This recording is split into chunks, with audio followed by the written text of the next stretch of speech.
존경하는 국민 여러분, 안녕하십니까? 노무현입니다.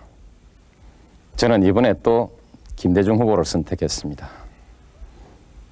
그런데 많은 분들이 왜 또 그 길로 갔냐 이렇게 물으십니다. 누가 대통령감이냐?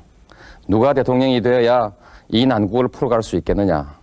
이렇게 묻지 않습니다. 참 답답한 일입니다. 5년 전에도 그랬습니다. 누가 대통령이 되어야 이 나라가 잘 될 거냐? 이렇게 묻질 않고 너 왜 거기 줄 섰냐? 이렇게 물었습니다. 5년 전 김영삼 대통령은 머리는 빌리면 된다. 이렇게 말했습니다. 스스로 식견이 부족하다는 것을 인정하신 것입니다. 저는 식견이 부족한 사람이 대통령이 되면 나라가 큰일이 날 거라고 간곡히 여러분들께 호소했습니다. 그러나 그분은 대통령으로 뽑혔습니다. 왜 이렇게 되었습니까? 우리가, 남이가 이 한마디 때문이었습니다. 그리고 5년이 지난 지금 이 나라는 엉망이 되고 말았습니다. 그런데 이번 선거에서 또 우리가, 남이가 이런 얘기를 하고 다니는 사람들이 있습니다. 이렇게 하고도 이 나라가 잘 돌아갈 것 같습니까? 경제 위기가 풀릴 것 같습니까? 참 걱정스럽습니다. 김영삼 대통령은 야당을 하다가 어느 날 갑자기 여당으로 가버렸습니다. 권력에 줄 서서 지역 감정 이용해서 대통령이 될 수 있다는 그런 계산 때문이었습니다. 저는 당시 대통령이 되겠다는 생각 하나만으로 원칙도 소신도 없이 야당하다가 여당 들어가 버린 그런 분이 대통령이 되면 나라가 큰일 날 것이라고 여러분들께 간곡히 호소했습니다. 그러나 많은 국민들은 우리가, 남이가 이 한마디로 그를 대통령으로 뽑아주었습니다. 이회창 후보는 법치 아니면 문민정부가 아니다. 이렇게 말하면서 김영삼 대통령과 헤어졌습니다. 그것은 김영삼 정권을 민주적이고 개혁적인 정부로 인정할 수 없다는 그 인식을 분명히 한 것입니다. 그 이 소신 있고 용기 있는 행동을 보고 많은 국민들은 그를 개혁적이고 민주적인 새로운 지도자로 생각했고 그래서 지지와 성원을 보냈습니다. 그리고 대쪽 총리라는 명예로운 이름까지 붙여주었습니다. 그러던 그가 대통령 선거를 2년 앞두고 어느 날 갑자기 김영삼 대통령을 만나더니 다시 민자당으로 들어가 버렸습니다. 김영삼 후보는 노태우 대통령에게 매달려서 그의 도움으로 대통령 후보가 되었습니다. 후보가 되고 나서는 자기는 노태우 대통령과는 아무런 관계도 없는 사람이고 민자당은 민정당과는 전혀 별개의 정당인 것처럼 그렇게 행세했습니다. 노태우 대통령과 민정당의 후계자라는 것이 선거에 결코 도움이 되지 않는다는 그런 계산이었습니다. 이회창 후보도 김영삼 대통령의 도움으로 후보가 되었습니다. 그 역시 후보가 되고 나서는 김영삼 대통령이 선거에 도움이 되지 않는다는 계산으로 오늘의 이 위기 사태에 대한 모든 책임을 김영삼 대통령에게 뒤집어 씌우고 있습니다. 그리고 한수를 더 떠서 당 이름까지 한나라당으로 바꾸어 버리고 자기도 그리고 한나라당도 아무런 책임도 없다는 듯이 행동하고 있습니다. 5년 전 김영삼 후보와 닮아도 너무 닮았습니다. 원칙과 소신을 버리고 권력에 줄을 선 것도, 표에 도움이 되지 않는다고 정치적 후견인을 버리고 구박하는 것도, 우리가, 남이가 이렇게 지역 감정을 부추기는 것도, 김영삼 씨를 대통령으로 만들었던 김윤환 씨와 최백열 씨가 5년이 지난 지금 또다시 이회창 후보의 선거 사령탑으로 나서고 있는 것도 모두 5년 전 그대로입니다. 만일 이들이 소위 그들이 말하는 대로 정권 재창출에 성공한다면 이 나라의 5년 후가 어떻게 될지 정말 걱정입니다. 이번만큼은 우리 유권자 여러분들이 달라져야 합니다. 우리는 우선 경제부터 살리고 봐야 합니다. 누가 자질과 능력이 있는지는 여러분들도 잘 알고 계시지 않습니까? 여러분들도 TV 토론을 보셨지 않습니까? 정치는 정당이 하는 것입니다. 후보 바꾸고 총재 바꾸고 당 이름 바꾼다고 달라지는 것은 아닙니다. 한때는 김영삼 대통령과 민주계가 민자당을 완전히 접수한 것처럼 보이기도 했습니다. 그래서 김영삼 대통령의 북방 정책도 개혁 정책도 모두가 그의 뜻대로 잘 돌아갈 줄 알았습니다. 그러나 결과는 모두 실패하고 말았습니다. 지금 모든 사람들은 그 실패의 원인이 오로지 김영삼 대통령의 무능 때문이라고만 생각하고 있습니다. 그러나 민자당 내의 560 세력들이 김영삼 대통령의 개혁 정책에 대해서 사사건건 발목을 잡지만 않았더라면 실패하더라도 이렇게 처참하게 실패하진 않았을 것입니다. 결국 김영삼 정권의 개혁 정책은 당내 560 세력들의 조직적인 저항에 부닥쳐서 결국 실패해버리고 말은 것입니다. 그러다가 한보 사건이 터지자 숨을 죽이고 있던 민자당 내 560 세력들은 때를 만난 듯이 김영삼 정권을 흔들었습니다. 행정조직, 권력기관, 그리고 각계에서 숨을 죽이고 있던 이들이 총궐기에서 김영삼 대통령과 민주계를 몰아붙였습니다. 그리고 이제 다시 당권은 90년 3당 합당 이전의 560 수구 세력으로 돌아가 버렸습니다. 결국 김영삼 대통령은 90년 3당 합당 이후 지난 7년 동안 560 수구 세력들의 정권 연장에 잠시 얼굴을 빌려주고만 꼴이 된 것입니다. 그런데 처음부터 그 560 세력의 등에 업힌 이해창 후보나 조순 총재가 한다면 무엇을 할 수 있겠습니까? 그래도 김영삼 대통령은 정치에는 산전수전 다 겪은 정치 구단이라고 했고 오랜 야당 생활 속에서 똘똘 뭉쳐졌던 30년 동지들이 있었기 때문에 그나마 개혁을 한답시고 한번 해볼 수는 있었습니다. 그러나 이회창 후보, 조순 총재는 김영삼 대통령만한 정치 경험도 없고 조직도 없습니다. 560 수구 세력의 월급쟁이 사장 이상 아무것도 아닙니다. 결국 이번에도 이회창 후보가 당선된다는 것은 민정당, 신한국당, 한나라당으로 이어지는 560당의 정권 연장을 의미하는 것입니다. 이회창 후보는 깨끗한 정치 그리고 정직한 정치를 얘기합니다. 그러나 이회창 후보는 그런 말을 할 자격이 없습니다. 한나라당의 수천억 원에 이르는 그 재산은 과연 어디서 나온 것입니까? 과거 군사정권 시절, 바로 민정당 시절 총칼로서 국민을 위협하고 세무사찰로 국민을 협박해서 긁어모은 부정한 재산 아닙니까? 바로 부정축제한 부정재산입니다. 어떻게 보면 작물이라고 얘기할 수 있는 것이죠. 이렇게 물려받은 호합한 당사에 앉아서 자신들은 엄청난 정치 자금을 펑펑 쓰면서 거기에 비하면 10분의 1도 안 되는 야당의 정치 자금에 시비를 걸어보겠다고 남의 계좌를 뒷조사하는 이런 치사한 짓을 하고 있는 사람이 어떻게 깨끗한 정치, 정직한 정치 이런 얘기를 할 수 있습니까? 지도자가 되려는 사람은 우선 당당하고 공정해야 합니다. 그것이 생명입니다. 이회창 후보도 우리 경제를 살려내겠다고 장담하고 있습니다. 그러나 그것은 불가능한 일입니다. 이유는 두 가지입니다.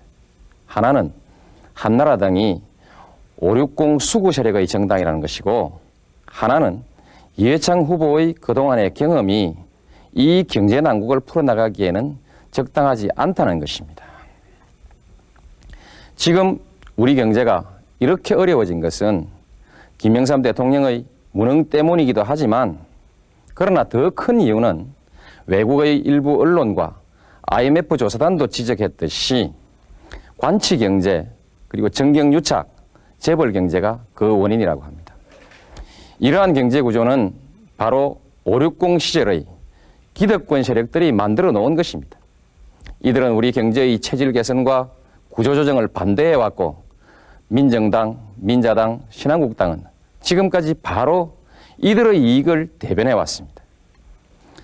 바로 신한국당이 이름을 바꾼 것이 한나라당입니다. 결국 한나라당은 오늘의 이 경제 위기를 초래한 주범입니다. 따라서 한나라당으로는 결코 이 문제를 해결할 수가 없습니다. 우리 여기에서 한나라당을 이렇게 부르면 어떨까요? 나라를 망하게 한 나라당, 나라를 망하게 한 망나라당. 결국 정경유착과 재벌 경제의 원조들에게 나라 경제를 다시 맡긴다는 것은 고양이한테 생선 가게를 맡기는 꼴이 되는 것 아니겠습니까? 이회창 후보는 대법관 감사원장을 지낸 아주 유능한 분이라고 합니다. 그러나 그렇다고 정치도 경제도 다 잘 풀어갈 거라고 생각할 수 있겠습니까? 그렇지 않습니다. 저는 결코 그렇지 않다고 생각합니다. 재판이나 감사라는 것은 지나간 일을 놓고 잘잘못을 따지는 것입니다. 거기에 반해서 정치와 경제라는 것은 복잡한 현실 위에서 하루하루 변해가는 변화무쌍한 내일을 내다보면서 미래를 설계하고 창조해 나가는 것입니다. 그리고 서로 얽히고 설킨 이해관계를 조정하는 그런 직업입니다. 따라서 모든 일을 융통성 없는 법의 잣대만 가지고 재단만 하던 그런 경험을 가지고는 결코 풀어갈 수 없는 일입니다. 지난 21일 저녁 경제위기 극복을 위한 각 당 후보와 총재들의 청와대 회동에서 이회창 후보는 대통령의 에이펙 회의 참석을 반대했다고 합니다. 어차피 경제가 부도가 나서 외국의 도움을 받지 않으면 안 될 사정이라면 돈 빌려줄 사람들을 만나서 부탁도 하고 설득도 하고 그렇게 해야 될 일입니다.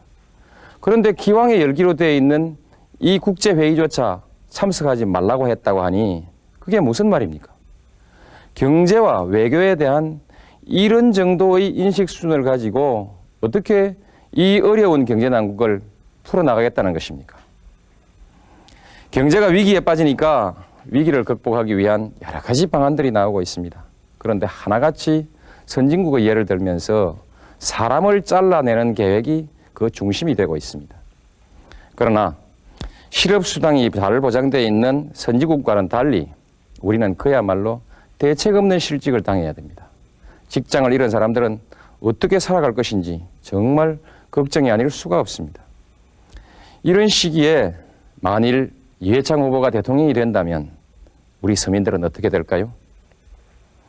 이회창 씨는 좋은 가문에서 태어나서 온실에서 귀공자로 자랐고 그야말로 운이 좋아서 20대 고시에 합격해서 그때부터 지금까지 계속해서 영감님으로만 대접받고 살아왔습니다. 시험 한 번 떨어져 본 일도 없고 선거 한 번 떨어져서 기죽어 본 일도 없습니다. 그야말로 특권층이라고 하면 좋을까요? 그래서 자기 아들만은 군대에도 못 보낸 것 아닐까요? 이런 사람이 우리 서민을 위해서 무엇을 해줄 수 있겠습니까? 이런 사람이 대통령이 된다면 우리 서민들은 어떻게 살아갈 수 있겠습니까? 참으로 걱정스럽습니다. 저는 14대 총선에서 부산에서 허삼수 씨에게 떨어졌습니다. 그리고 95년 부산시장 선거에서는 문정수 씨에게 또 떨어졌고요. 노무현이 당선되면 김대중이 대통령 된다. 이 한마디로 선거는 끝나버렸습니다. 지난해 15대 총선에서 우리는 민주당 소속으로 삼김청산과 세대교체의 깃발을 올렸습니다. 그러나 결과는 참패였습니다. 지역바람에 침몰하고 만 것입니다. 결국 우리는 이 뼈아픈 실패를 통해서 새로운 정치도 그리고 정치개혁도 지역감정이 먼저 해결되지 않고는 결코 불가능하다는 사실을 알게 되었습니다. 그런데 이제 이번에는 한나라당이 다시 삼김청산의 깃발을 들고 있습니다. 그러나 그들이 들고 있는 이 깃발은 결국 560 세력들의 정권 연장을 위한 호남 따돌리기를 다시 한번 해보자는 지역감정의 선동 그 이상의 아무것도 아닙니다. 지역감정 정말 이대로는 안 됩니다. 물론 지역감정 걱정하지 않는 분은 없는 것 같습니다. 그러나 문제는 자기 지역의 지역감정에 대해서는 문제 삼지 않고 항상 다른 지역의 지역감정만 문제를 삼는 데 있는 것입니다. 이제 이 망국적인 지역감정을 해결하려면 서로가 양보해야 합니다. 부산 출신의 김정길 의원 그리고 저 노무현 89년 야당 통합운동을 시작한 이래 줄곧 야당을 지키면서 그리고 지역주의에 맞서왔습니다. 제 생각으로는 모든 정치인이 이렇게만 한다면 지역감정 문제는 해결될 것이라고 봅니다. 그러나 우리는 내리 3번씩이나 떨어졌습니다. 이상 더 정치인으로서 살아남기가 어려운 상황에 처해 있습니다. 어떤 정치인에게 이 어려운 결단을 요구할 수 있겠습니까? 이제 유권자 여러분들께서 결단을 내려주셔야 합니다. 그리고 이번에는 영남의 유권자 여러분들께서 양보하실 차례입니다. 물론 호남이 90% 이상 똘똘 뭉쳐있는 것은 사실입니다.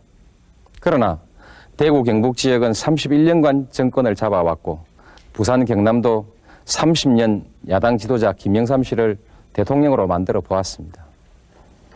이번에는 영남 출신 후보자도 없지 않습니까? 이번에는 여러분들이 결단을 내려주셔야 합니다. 그렇게 하시면 호남 사람들이 얼마나 고마워하겠습니까? 국민화합이 따로 있습니까? 이렇게 하는 것이 바로 국민화합이고 동서화합이 될 것입니다. 부산, 경남의 유권자 여러분, 김정길, 노무현은 야당하다가 여당으로 가지 않았습니다. 야당 없는 민주주의가 없고 정치를 동서로 가른다면 나라도 동서로 갈라질 것이라고 걱정했기 때문입니다. 국회의원 배지만을 바랬다면 14대, 15대 언제라도 줄을 바꾸어 서서 당선될 수 있었을 것입니다.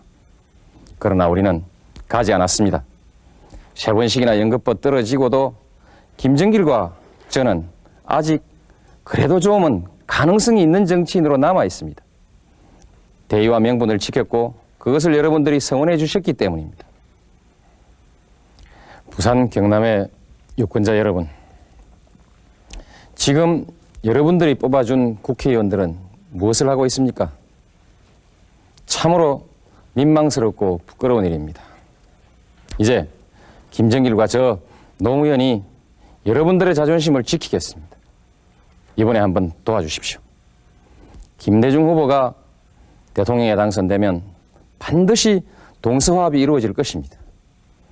저 노무현과 김정길은 동서화합의 중심에 서서 화해와 통합의 정치를 한번 해나가겠습니다. 그래서 이 나라 어디를 가든 배척받지 않는 그런 정치 지도자가 되어서 나라의 미래를 한번 짊어져 보고 싶습니다. 해방 이후 한 번도 이루어보지 못한 정권 교체, 그리고 동서화합, 그 선택이 바로 여러분의 손에 달려 있습니다. 결코 여러분을 실망시키지 않겠습니다. 대단히 감사합니다.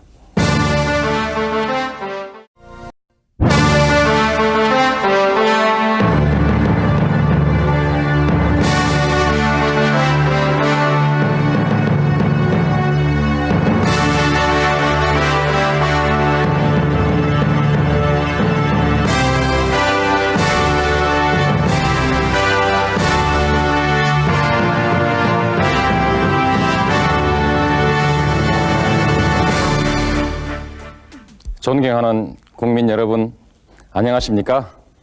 노무현입니다. 저는 이번에 또 김대중 후보를 선택했습니다. 그런데 많은 분들이 왜 또 거기로 갔냐 이렇게 물으십니다. 누가 대통령감이냐? 누가 대통령이 되어야 이 난국을 풀어갈 수 있겠느냐? 이렇게 묻지 않습니다. 참 답답한 일입니다. 5년 전에도 그랬습니다. 누가 대통령이 되어야 이 나라가 잘 될 거냐? 이렇게 묻질 않고 너 왜 거기 줄 섰냐? 이렇게 물었습니다. 5년 전 김영삼 대통령이 되겠다는 생각 하나만으로 원칙도 소신도 없이 야당하다가 여당 들어가 버린 그런 분이 대통령이 되면 나라가 큰일 날 것이라고 여러분들께 간곡히 호소했습니다. 그러나 많은 국민들은 우리가 남이가 이 한마디로 그를 대통령으로 뽑아주었습니다. 이회창 후보는 법치 아니면 문민정부가 아니다, 이렇게 말하면서 김영삼 대통령과 헤어졌습니다.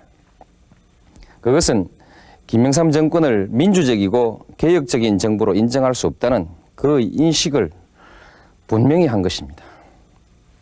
그 이 소신 있고 용기 있는 행동을 보고 많은 국민들은 그를 개혁적이고 민주적인 새로운 지도자로 생각했고, 그래서 지지와 성원을 보냈습니다. 그리고 대쪽 총리라는 명예로운 이름까지 붙여주었습니다. 그러던 그가 대통령 선거를 2년 앞두고 어느 날 갑자기 김영삼 대통령을 만나더니 다시 민자당으로 들어가 버렸습니다. 김영삼은 머리는 빌리면 된다, 이렇게 말했습니다. 스스로 식견이 부족하다는 것을 인정하신 것입니다. 저는 식견이 부족한 사람이 대통령이 되면 나라가 큰일이 날 거라고 간곡히 여러분들께 호소했습니다. 그러나 그분은 대통령으로 뽑혔습니다. 왜 이렇게 되었습니까? 우리가, 남이가 이 한마디 때문이었습니다. 그리고 5년이 지난 지금 이 나라는 엉망이 되고 말았습니다. 그런데 이번 선거에서 또 우리가, 남이가 이런 얘기를 하고 다니는 사람들이 있습니다. 이렇게 하고도 이 나라가 잘 돌아갈 것 같습니까? 경제 위기가 풀릴 것 같습니까? 참 걱정스럽습니다. 김영삼 대통령은 야당을 하다가 어느 날 갑자기 여당으로 가버렸습니다. 권력에 줄 서서 지역 감정 이용해서 대통령이 될 수 있다는 그런 계산 때문이었습니다. 저는 당시 김영삼 후보는 노태우 대통령에게 매달려서 그의 도움으로 대통령 후보가 되었습니다. 후보가 되고 나서는 자기는 노태우 대통령과는 아무런 관계도 없는 사람이고 민자당은 민정당과는 전혀 별개의 정당인 것처럼 그렇게 행세했습니다. 노태우 대통령과 민정당의 후계자라는 것이 선거에 결코 도움이 되지 않는다는 그런 계산이었습니다. 이회창 후보도 김영삼 대통령의 도움으로 후보가 되었습니다. 그 역시 후보가 되고 나서는 김영삼 대통령이 선거에 도움이 되지 않는다는 계산으로 오늘의 이 위기 사태에 대한 모든 책임을 김영삼 대통령에게 뒤집어 씌우고 있습니다. 그리고 한수를 더 떠서 당 이름까지 한나라당으로 바꾸어버리고 자기도 그리고 한나라당도 아무런 책임도 없다는 듯이 행동하고 있습니다. 5년 전 김영삼 후보와 닮아도 너무 닮았습니다. 원칙과 소신을 버리고 권력에 줄을 선 것도, 표에 도움이 되지 않는다고 정치적 후견인을 버리고 구박하는 것도, 우리가, 남이가 이렇게 지역 감정을 부추기는 것도, 김영삼 씨를 대통령으로 만들었던 김윤환 씨와 최백열 씨가 5년이 지난 지금 또다시 이회창 후보의 선거 사령탑으로 나서고 있는 것도 모두 5년 전 그대로입니다. 만일 이들이 소위 그들이 말하는 대로 정권 재창출에 성공한다면 이 나라의 5년 후가 어떻게 될지 정말 걱정입니다. 이번만큼은 우리 유권자 여러분들이 달라져야 합니다. 우리는 우선 경제부터 살리고 봐야 합니다. 누가 자질과 능력이 있는지는 여러분들도 잘 알고 계시지 않습니까? 여러분들도 TV 토론을 보셨지 않습니까? 정치는 정당이 하는 것입니다. 후보 바꾸고 총재 바꾸고 당 이름 바꾼다고 달라지는 것은 아닙니다. 한때는 김영삼 대통령과 민주계가 민자당을 완전히 접수한 것처럼 보이기도 했습니다. 그래서 김영삼 대통령의 북방정책도 개혁정책도 모두가 그의 뜻대로 잘 돌아갈 줄 알았습니다.